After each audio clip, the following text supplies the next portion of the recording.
Mesdames et messieurs, bonjour et bonsoir. Ça dépend de l'heure dans laquelle vous me regardez. C'est votre frère David Itiani. J'espère que vous allez très bien aujourd'hui. Aujourd'hui, je vais partager avec vous sur les 5 puissantes citations de Nelson Mandela que je partageais, que j'ai interprétées pour vous en matière de la sagesse et de l'intelligence. Alors, si tu cherchais la sagesse et l'intelligence, regarde ça jusqu'à la fin. Parce que la plus grande et meilleure citation est celle qui se retrouve dans la dernière position sur la liste. Alors, avant d'y entrer dans notre vif sujet, j'aimerais vous demander une seule chose. Une seule chose. Abonnez-vous massivement et cliquez aussi sur la cloche de notification pour ne rater aucune de nos prochaines vidéos. Et que si la vidéo vous a plu, veuillez la liker et me donner aussi un pouce bleu. Et la partager aussi avec vos proches, car ce sera sympa de votre part. L'éducation est l'arme la plus puissante que l'on peut utiliser pour changer le monde. L'éducation est l'arme la plus puissante que l'on peut utiliser pour changer le monde. On va développer ça très rapidement, les amis. La leçon à retenir est celle-ci. Premièrement, la simple définition de l'éducation, c'est une mise à jour, c'est une mise en œuvre, de moyens propres à assurer la formation et le développement de l'être humain. Ça fait longtemps que la science l'avait même prouvé qu'il y avait plusieurs facteurs de l'éducation.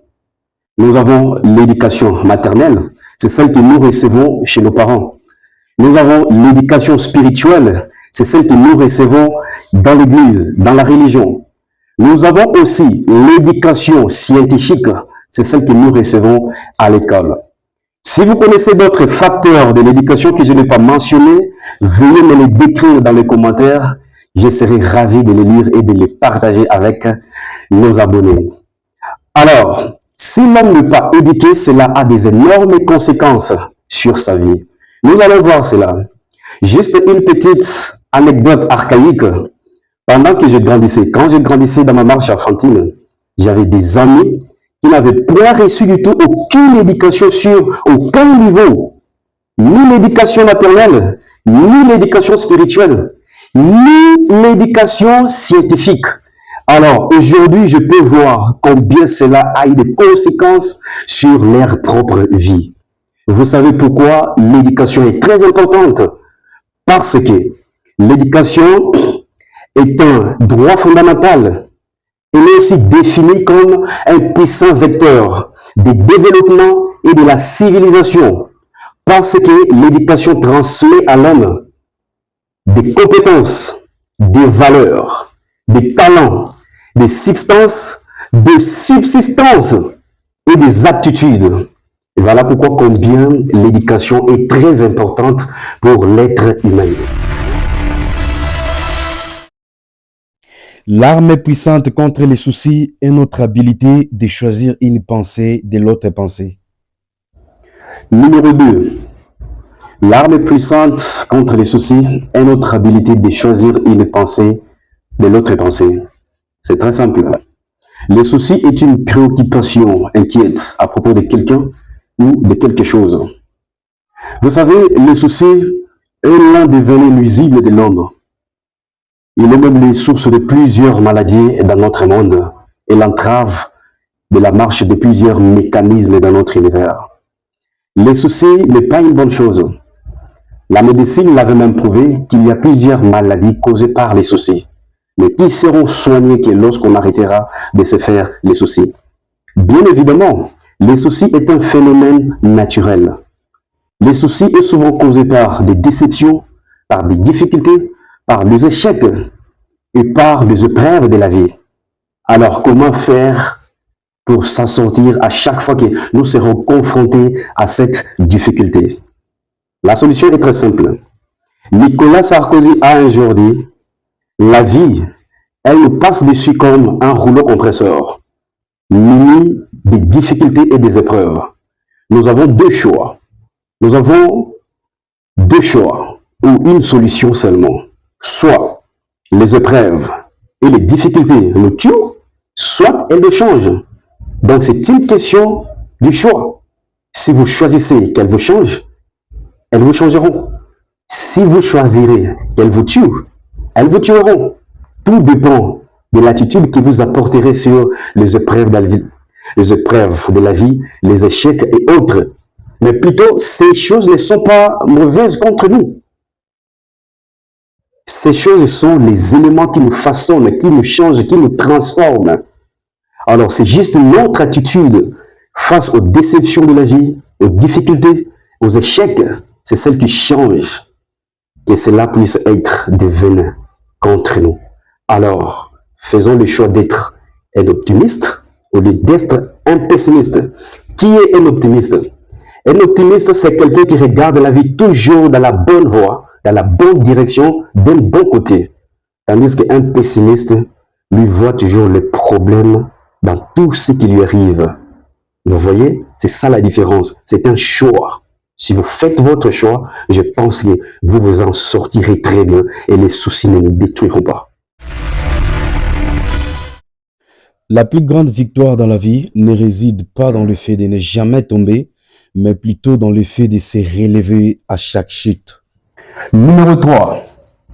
La plus grande victoire dans la vie ne réside pas dans le fait de ne jamais tomber, mais plutôt dans le fait de se relever à chaque chute. La leçon à retenir est celle-ci. Il y a un adage qui dit « Montre-moi celui qui n'a jamais échoué, je te montrerai celui qui n'a jamais tenté. Et montre-moi celui qui a peur de l'échec, je te montrerai celui qui ne réussira jamais. » J'aimerais te dire une chose. Peu importe combien de fois la vie t'a mis à genoux, relève-toi. Peu importe combien de fois tu es tombé, relève-toi. Parce que c'est ça la plus grande victoire qui puisse exister dans la vie de l'homme. Vous savez, exempté Dieu, tout le monde a échoué avant de connaître ses quelques succès. Tout le monde a échoué. Il n'y a personne qui te dira que je n'ai jamais échoué.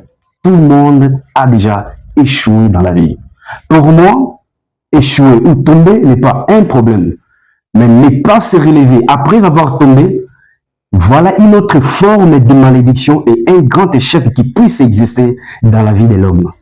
Vous savez, l'échec n'est pas le contraire de la réussite, mais c'est une partie de la réussite. Un jour, Sarkozy disait, On apprend beaucoup de ces échecs que ce succès. J'ai eu beaucoup d'échecs que de succès. Parce que j'ai eu beaucoup d'échecs, c'est pour cela que j'ai eu ces quelques succès. Et je me rappelle beaucoup de mes échecs que de mes succès. Parce que c'est les échecs qui tiennent le succès. Vous devez aimer passionnément l'échec. Parce que si vous n'aimez pas l'échec, vous ne connaîtrez jamais le succès. Et le grand échec prépare le grand succès. Nelson Mandela dit, ne me jugez pas par mes succès, mais jugez-moi par combien de fois je suis tombé et que je me suis toujours relevé. Numéro 4. Ne me jugez pas par mes succès, mais jugez-moi par combien de fois je suis tombé et que je me suis toujours relevé. Nelson Mandela dit, ne me jugez pas par mes succès, mais jugez-moi par combien de fois je suis tombé et que je me suis toujours relevé. Vous voyez? Premièrement, le jugement est une opinion favorable ou défavorable envers quelqu'un ou quelque chose. Et il y a un adage qui dit que l'échec est orphelin, tandis que le succès a 1000 parents. Quand quelqu'un a du succès, il est facile d'envier sa gloire. C'est ce que tout le monde fait. Il est facile d'envier sa gloire. D'autres jugeront même défavorablement ses succès. Ils diront, ouais, qu'il a touché à la magie, qu'il a fait ceci, qu'il a fait cela. Mais une chose est certaine, mais il est très difficile d'envier sa gloire ou de juger défavorablement ses succès. Alors, pour moi, le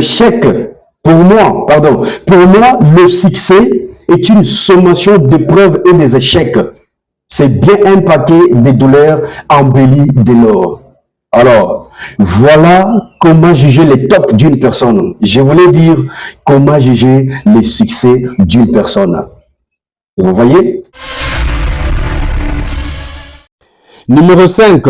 Après avoir gravi une grande montagne, on se rend compte qu'il y a encore d'autres collines qu'il faut gravir.